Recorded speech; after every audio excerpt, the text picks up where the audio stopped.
Hello everyone, welcome back to my channel study with Tuba. तो इस video में हम अपने साइंस के चैप्टर 3 फाइबर टू फैब्रिक को कंटिन्यू करने वाले हैं। इसके पहले का कंटेंट जितना भी है वो सब हम पार्ट 1 में कवर कर चुके हैं। अगर आपने वो वीडियो नहीं देखी तो उसका लिंक मैं डिस्क्रिप्शन बॉक्स में डाल दूँगी, वहाँ जाकर आप चेकआउट कर सकते हैं। इसमें हम स्टार्ट करेंगे अपने 3.3 सम प्लांट फाइबर से। प्लांट फाइबर्स कौन कौन से होते हैं? प्लांट फाइबर होता है हमारा कॉटन एंड जूट।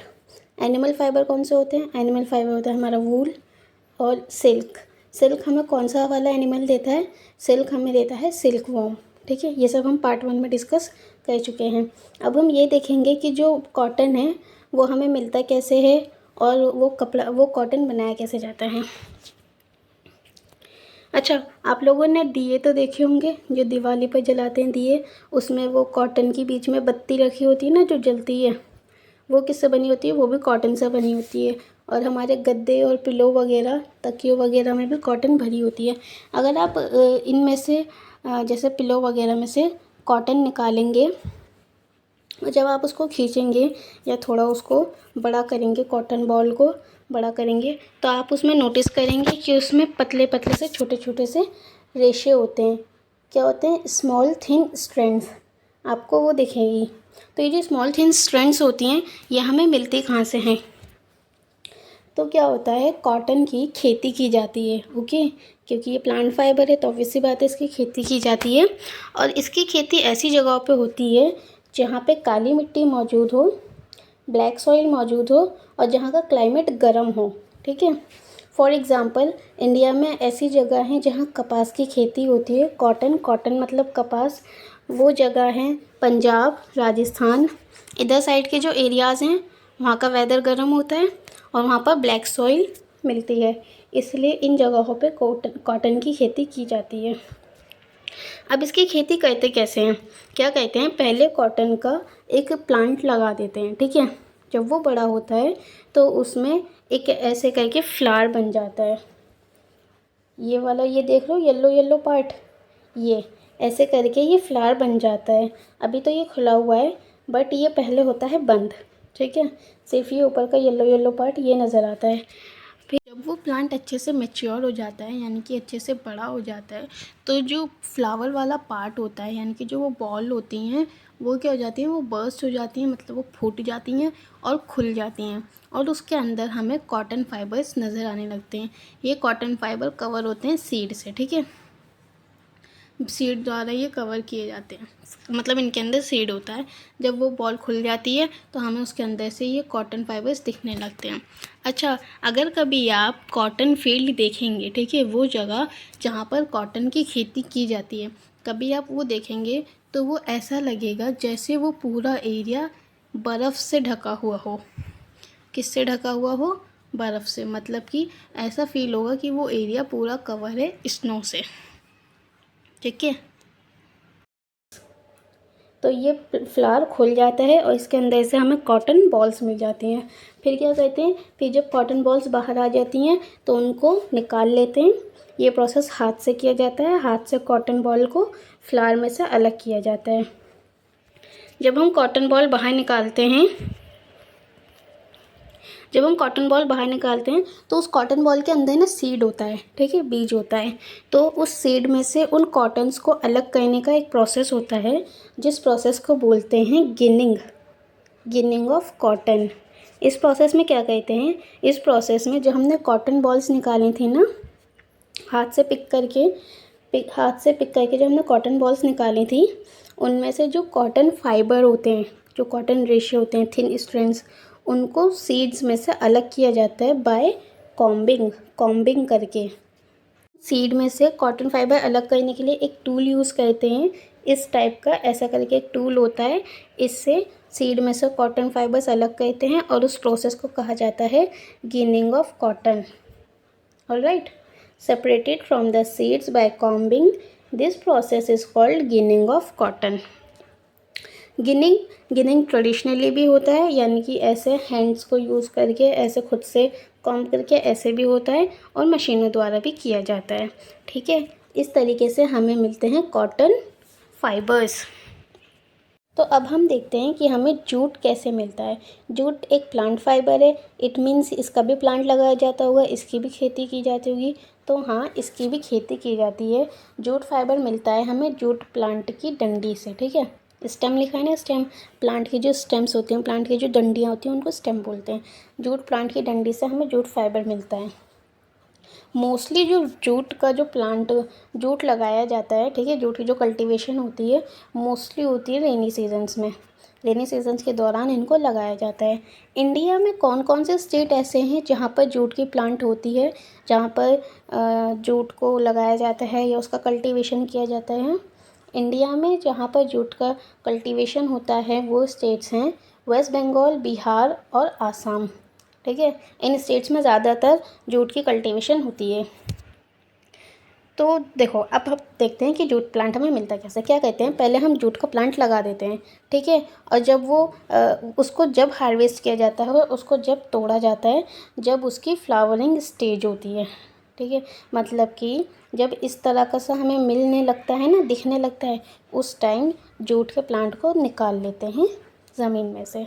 फिर उसके बाद क्या कहते हैं, जो हमने ये निकाला, ये इसको 2-3 दिन तक या कुछ दिनों तक पानी में रखा जाता है, ठीक है। Emerged in water for few days, पानी में रखा जाता है।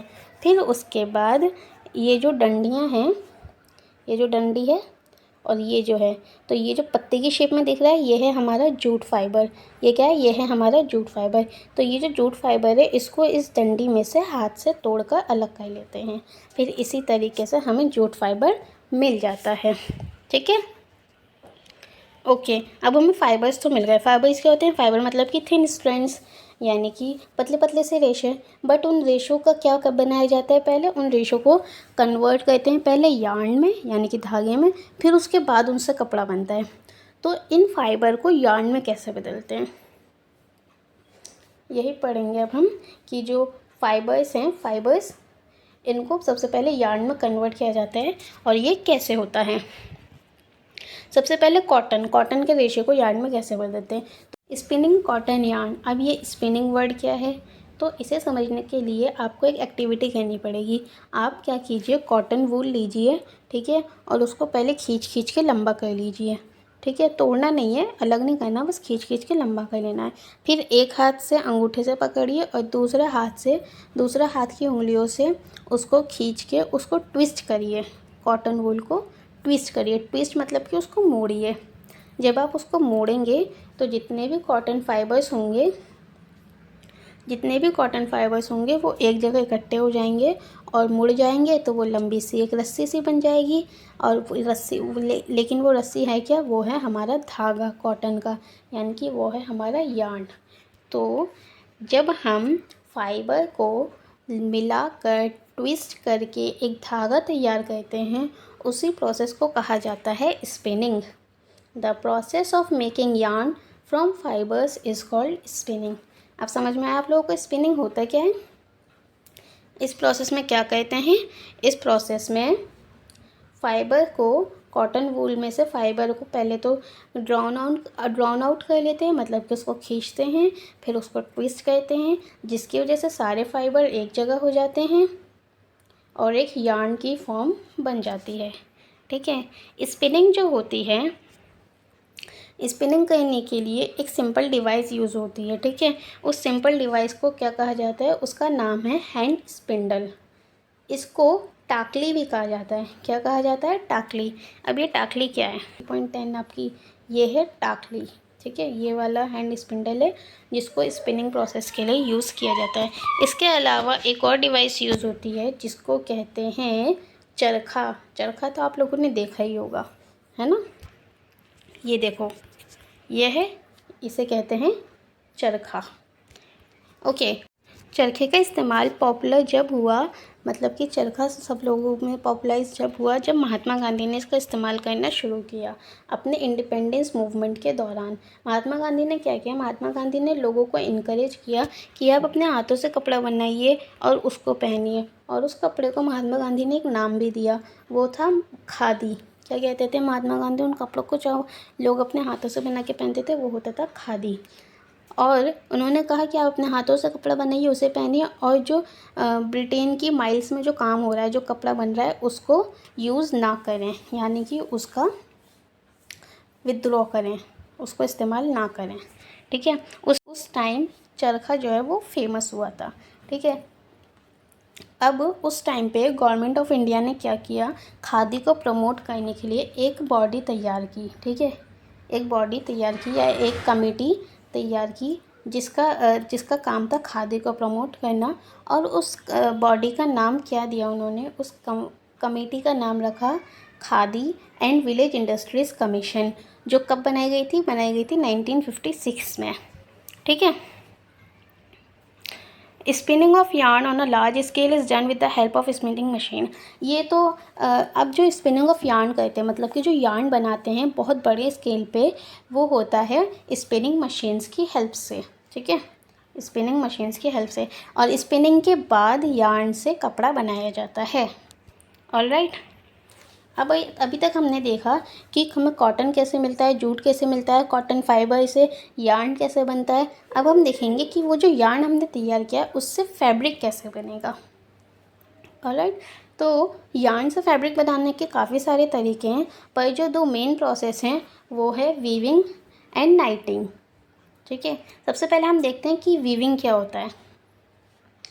वीविंग क्या होता है, जब आपने अपनी एक्टिविटी 2 करी तो आपने नोटिस किया होगा कि जो फैब्रिक जो कपड़े से बना हुआ, जो कॉटन से बना हुआ था, वो 2 यार्न से मिलकर बना है। मतलब कि एक यार्न तो उसमें ऊपर से नीचे जा रहा है, एक यार्न लेफ़्ट से राइट जा रहा है। जब आप उसके एजिस पे से, उसके कोनों पे से निकले हुए यार्न को खींच रहे होंगे, एक यार्न आपको ऊपर से जो नीचे आ रहा था उसको खींचना पड़ रहा था, दूसरा जो लेफ़्ट से राइट जा रहा था उसको खींचना पड़ रहा था, तब जाके वो कपड़ा खुल रहा था। ठीक है, तो उसी प्रोसेस को कहा जाता है वीविंग। मतलब कि 2 यार्न को कंबाइन करके, 2 यार्न को जोड़कर कपड़ा बनाना इज़ कॉल्ड वीविंग।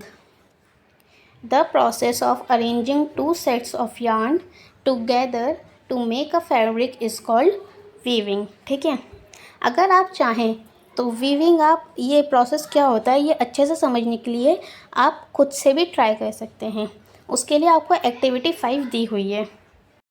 अब देखते हैं कि एक्टिविटी 5 में क्या दिया हुआ है। एक्टिविटी 5 में आपको दिया हुआ है कि आपको 2 शीट लेनी है। ठीक है, 2 पेपर लेने हैं अलग अलग कलर के। उसमें से एक पेपर की तो स्क्वायर पीसेस कट कर लेने हैं। ठीक है, स्क्वायर पीस जानते हैं ना आप, जिसकी 4 साइड्स इक्वल होती हैं, इस टाइप के स्क्वायर पीसेस कट कर लेने हैं, जिसकी लंबाई और चौड़ाई किसके बराबर होनी चाहिए, 30 सेंटीमीटर होनी चाहिए, लंबाई भी और चौड़ाई भी। ऐसा कर लेंगे आप एक शीट का। दूसरी शीट लेंगे आप, उसको हाफ फोल्ड करेंगे। ठीक है, और फिर क्या करेंगे, हाफ फोल्ड करने के बाद उसमें लाइंस ड्रॉ करेंगे। ठीक है, लंबी लंबी सी लाइन ड्रॉ करेंगे, जैसे कि यहाँ पर दी हुई है इस टाइप की। ऐसा आपको लाइंस ड्रॉ करनी है, फिर उस लाइंस को कट कर लेना है, फिर उस शीट को खोलना है, और जो आपने दूसरी वाली शीट की स्ट्रिप्स तैयार की थी ना, 30-30 सेंटीमीटर के लंबे लंबे स्क्वायर शेप में, वो वाली एक स्ट्रिप उठाइए, और जो आपने फोल्ड करके शीट कट करी थी उस फोल्डेड शीट को खोलिए, और उस स्ट्रिप को उस फोल्डेड शीट के अंदर अरेंज करना शुरू कीजिए, जैसा आपको इसमें दिया हुआ है। ठीक है, इस टाइप से अपनी स्ट्रिप को फोल्डेड शीट में अरेंज करना शुरू कीजिए। जब आप अपनी फोल्डेड शीट को पूरा कंप्लीट कर लेंगे, पूरी अच्छी तरीके से अरेंज कर लेंगे, तो वो आपका कुछ इस तरीके से दिखेगा, और इसी प्रोसेस को बोला जाता है वीविंग।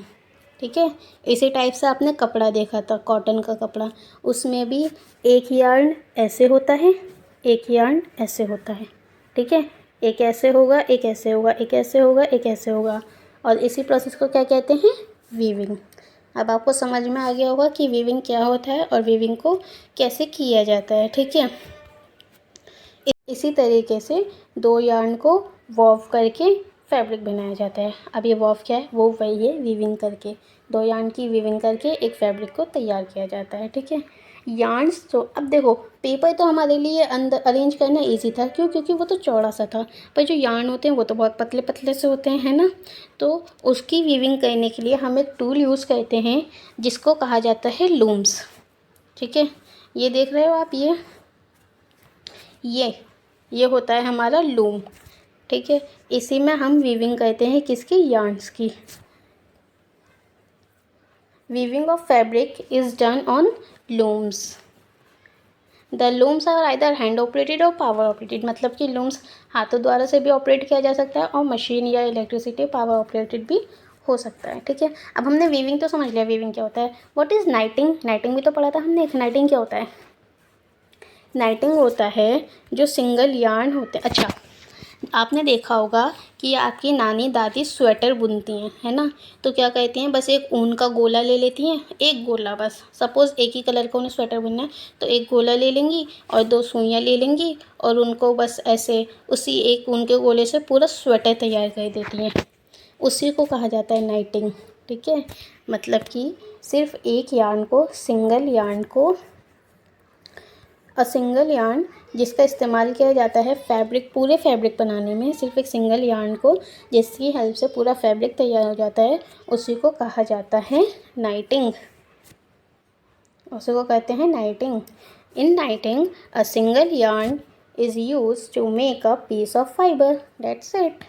अब आपने नोटिस किया होगा कि आपने मोज़े देखे होंगे, है ना, मोज़ों में कोई धागा अगर निकल जाए, कोई रेशा, अगर आप उसको खींचना शुरू करेंगे तो वो डिज़ाइन खुलने स्टार्ट हो जाएगा। क्यों, क्योंकि वो पूरा मोज़ा ही एक यार्न से बना हुआ है, सिर्फ एक धागे से बना हुआ है। और यानी कि वो किस प्रोसेस द्वारा बना हुआ है, वो बना हुआ है नाइटिंग के द्वारा। नाइटिंग को हाथ से भी किया जाता है और नाइटिंग को मशीन से भी किया जाता है। ऑलराइट। पहेली जानना चाहती है कि क्या कोई ऐसा फैब्रिक है जो, पता है किससे बना हो, नारियल होता है, नारियल देखा आपने खाने वाला, जिसका जो छिलका होता है वो छाल की तरह होता है, उस वाले मटेरियल से बना हो, मतलब कि नारियल के छिलके से बना हुआ हो। क्या कोई ऐसा फैब्रिक है, अगर है तो वो फैब्रिक किस चीज़ में यूज़ होता है। अगर आपको इसका जवाब पता है तो पहेली को ज़रूर बताएं मतलब कि कमेंट सेक्शन में इसका आंसर दें। वीविंग और नाइटिंग जो है वो यूज़ होता है अलग अलग तरीके के फैब्रिक को बनाने में, ठीक है, और फिर वही फैब्रिक यूज़ होते हैं अलग अलग क्लॉथ आइटम बनाने में, ठीक है। तो अब हम पढ़ते हैं हिस्ट्री ऑफ क्लोथिंग मटेरियल, मतलब कि जो हमारा क्लोथिंग मटेरियल है वो कैसे ईजाद हुआ, लोगों ने कैसे इसको बनाना सीखा। तो काफ़ी टाइम पहले, बहुत टाइम पुरानी बात हो रही है यहाँ पे, एंशियंट टाइम्स की। उस टाइम पे तो कपड़े नहीं हुआ करते थे। आपने सुना होगा कि लोग बाग अपने आप को किससे ढकते थे, पेड़ों की पत्तियों से, जो बड़े बड़े पत्ते होते थे ना पेड़ के, उससे ढकते थे, या फिर पेड़ की छाल से, या फिर एनिमल की स्किन से, ठीक है, एनिमल की स्किन या एनिमल के फर से अपने आप को कवर करते थे। लोगों ने एग्रीकल्चर कम्युनिटी में सेटल होने स्टार्ट किया, उन्होंने सीखा कि जो वो लोग छाल और पत्ती वगैरह या छाल जो भी होती है उसको जब ऐसे ही लपेट लेते थे, उसको वो किस तरह वीव करके मैट्स और बास्केट बना सकते हैं, या जो लताएं होती हैं, पेड़ की लताएं और जानवरों की खाल, उसको किस तरह वो ट्विस्ट करके आपस में एक लंबी स्ट्रैंड बना सकते हैं, और फिर उस स्ट्रैंड को वोवन करके एक फैब्रिक तैयार कर सकते हैं। वोवन मतलब कि वही वीविंग, ठीक है, उन्होंने ये सब सीख लिया। तो अर्ली इंडियंस जो होते थे वो पहनते थे कपास के कपड़े, मतलब कि कपास मतलब कॉटन से बने हुए कपड़े वो पहनते थे। कॉटन ग्रो होती थी गंगा रिवर के आसपास के एरिया में, ठीक है। इसके साथ साथ फ्लैक्स, अब ये फ्लैक्स क्या है, फ्लैक्स एक प्लांट है जो कि हमें नेचुरल फाइबर देता है। फ्लैक्स एक प्लांट है जो कि हमें एक नेचुरल फाइबर देता है। एंशियंट इजिप्ट में, मतलब पुराने टाइम में इजिप्ट में लोग बाग कॉटन से ज़्यादा फ्लैक्स का कल्टीवेशन करते थे, ठीक है, कॉटन से ज़्यादा फ्लैक्स का कल्टीवेशन किया जाता था। कहाँ पर, नील नदी के पास में, नियर द नील नदी, और उससे फैब्रिक बना के उसका इस्तेमाल करते थे। अच्छा, अब उन लोगों ने कपड़ा बनाना तो सीख लिया, ठीक है, बट उस टाइम पे कोई सिलाई मशीन नहीं होती थी, लोगों को सिलना नहीं आता था, सुई वगैरह नहीं होती थी, तो लोगों को नहीं पता था कि उस कपड़े का वो सिल कर भी पहन सकते हैं, ठीक है। वो बस क्या कहते थे, जो उन्होंने कपड़ा तैयार किया उसको अपनी बॉडी पे ड्रैप कर लेते थे, ठीक है, अपनी बॉडी के पार्ट्स को छुपाने के लिए बस ऐसे ही लपेट लेते थे। Many different ways of trapping. अच्छा, जब वो लोग खाली लपेट लेते थे अपने बॉडी के पार्ट्स छुपाने के लिए, जिसकी वजह से क्या होता था, जिसकी वजह से काफ़ी सारे तरीके दिखते थे कपड़ों को लपेटे हुए। कोई अलग तरीके से लपेट लेता था, कोई किसी और तरीके से, ऐसे वो लपेट लेते थे। फिर जैसे जैसे सुइंग नीडल यानी कि सुई का इन्वेंशन हुआ, उसके बाद लोगों ने सिलाई करना सीखा और उन जो फैब्रिक वो ऐसे ही लपेट लेते थे ना, उसको स्टिच करके अच्छे से कपड़े बनाने लोगों ने सीखे। और फिर उस स्टिच क्लॉथ को वो लोग फिर उस स्टिच क्लॉथ को पहनते थे। जब वो लोग सिलाई सीख ही रहे थे, ठीक है, स्विंग नीडल का इस्तेमाल सीख ही रहे थे, तो उस इन्वेंशन के दौरान पता नहीं कितनी तरह के स्टिच क्लॉथ नज़र आए। ठीक है, स्टिच क्लॉथ में कई सारी वेरिएशंस हम लोगों को नज़र आई। क्यों? क्योंकि उस टाइम पर लोग बाग सीख ही रहे थे। उस टाइम पर उन लोगों को नहीं पता था कि एग्जैक्टली हम उन्हें कहना क्या है। अच्छा, अब उन लोगों ने कपड़े बनाना तो सीख लिए, ठीक है, उन लोगों ने पहनना भी सीख लिया। इस तरीके से हमें कपड़े बनाना आया, कपड़े सिलना, कपड़े पहनना आ गया। अब आज के टाइम में भी हमारे पास कुछ ऐसे कपड़े मौजूद हैं जिनको हम सिलकर नहीं पहनते, जिनको लपेटा जाता है। वो कपड़े कौन से हैं? आज के टाइम में साड़ी, धोती यानी कि लुंगी जिसको बोलते हैं, और टर्बन मतलब पगड़ी, ये कुछ कपड़े ऐसे हैं जो अनस्टिच पहने जाते हैं, मतलब कि बिना सिले पहने जाते हैं, या फिर जिनको सिर्फ ड्रैप किया जाता है, मतलब कि जिसको सिर्फ लपेटा जाता है। ठीक है जी। ओके, तो अब हमने देखा कि हमारे पास कपड़े भी हैं वैरायटी के, और चैप्टर 1 में हमने देखा था कि हमारे पास खाना भी बहुत सारा वैरायटी का है। मतलब कि पूरी कंट्री में जितने तरीके का हमें खाना मिलता है, उतने ही तरीके के हमारे पास कपड़े भी हैं, और उससे ज़्यादा ही तरीके के हमारे पास कपड़े भी हैं। इसीलिए तो इंडिया जाना जाता है अपनी वैरायटी के लिए। इंडिया में खाने में वैरायटी, कपड़ों में वैरायटी, लैंग्वेजेस में वैरायटी, इतनी सारी वैरायटीज़ हैं। ओके, तो आप लोगों का चैप्टर फिनिश हो गया। इससे पहले एक क्विक रिवीजन कर लेते हैं, छोटू सा रिवीजन एक चार्ट के थ्रू। सबसे पहले कॉटन रोल्स यानी कि कॉटन बॉल्स, उनको लिया जाता है, उनकी की जाती है गिनिंग एक प्रोसेस है जिसमें उन कॉटन बॉल्स को कॉम्ब करके सीड में से अलग किया जाता है। उसी प्रोसेस को बोलते हैं गिनिंग, जिसमें से हमें फाइबर मिल जाता है, कॉटन फाइबर मतलब कि हमें कॉटन के रेशे मिल जाते हैं। फिर उन कॉटन फाइबर को स्पिनिंग किया जाता है और यार्न में बदला जाता है। स्पिनिंग क्या होता है? कॉटन फाइबर को यार्न में बदलना ही स्पिनिंग कहलाता है। और यार्न को फिर उस यार्न से फैब्रिक कैसे बनता है? उस यार्न के 2 प्रोसेस हैं फैब्रिक में बदलने के। Number 1 नाइटिंग and number 2 weaving. नाइटिंग मतलब सिर्फ एक यार्न से पूरा कपड़ा तैयार करना, वीविंग मतलब 2 यार्न के सेट से कपड़ा तैयार करना। इस तरीके से हमारा फैब्रिक रेडी हो जाता है। ओके, इस क्विक रिवीजन के साथ हमारा चैप्टर होता है फिनिश। यहाँ पर दिए हुए हैं कुछ कीवर्ड्स जिनके मीनिंग हम ऊपर पढ़ चुके हैं। यहाँ पर दिए हुई है पूरे चैप्टर की ओवरऑल समरी। होप आप लोगों को चैप्टर समझ में आया होगा और वीडियो अच्छी लगी होगी।